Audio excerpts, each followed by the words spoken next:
बानी पीटिया की अहलिया बुशरा बीबी को 267 रोज के बाद बिल आखिर अडियाला जेल से रिहाई मिल ही गई। इस्लामाबाद हाई कोर्ट से साबिक खातून अव्वल की तोशाखाना 2 केस में गुज़श्ता रोज जमानत मंजूर हुई थी।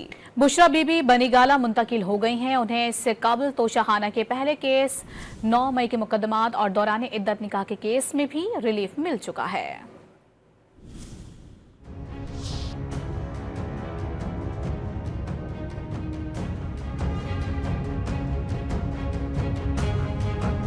इस्लामाबाद हाई कोर्ट से तोशाखाना 2 केस में गुज़िश्ता रोज जमानत मिलने के बाद बानी पीटीआई की अहलिया बुशरा बीबी को अडियाला जेल से रिहा कर दिया गया। पीटीआई की क़यादत साबिक खातून अव्वल को लेकर बनीगाला रवाना हो गई। रास्ते में खातून वकील ने उन पर फूलों की पत्तियां निछावर की। बानी पीटीआई की अहलिया को 267 दिन बाद अडियाला जेल से रिहाई मिली है। इन 9 माह के दौरान उनको मजमूई तौर पर 15 केसेस में रिलीफ मिला। बुशरा बीबी को रवां साल 31 जनवरी को तोशाखाना केस में सजा के बाद गिरफ्तार किया गया था। फिर 1 अप्रैल को हाई कोर्ट से सजा मुअत्तली के बाद जमानत मंजूर हुई थी, लेकिन इद्दत केस में सजा की वजह से रिहाई मुमकिन न हो सकी। कैद के दौरान ही बुशरा बीबी पर 9 मई के 12 केसेस में गिरफ्तारी डाल दी गई, लेकिन एटीसी रावलपिंडी ने उन्हें 9 मई के केसेस से डिस्चार्ज कर दिया। फिर 13 जुलाई को बुशरा बीबी को इद्दत केस में भी बरी कर दिया गया। इसी रोज उन्हें रिहाई के साथ ही तोशाखाना 2 के नाम से एक और नए केस में गिरफ्तार कर लिया गया था।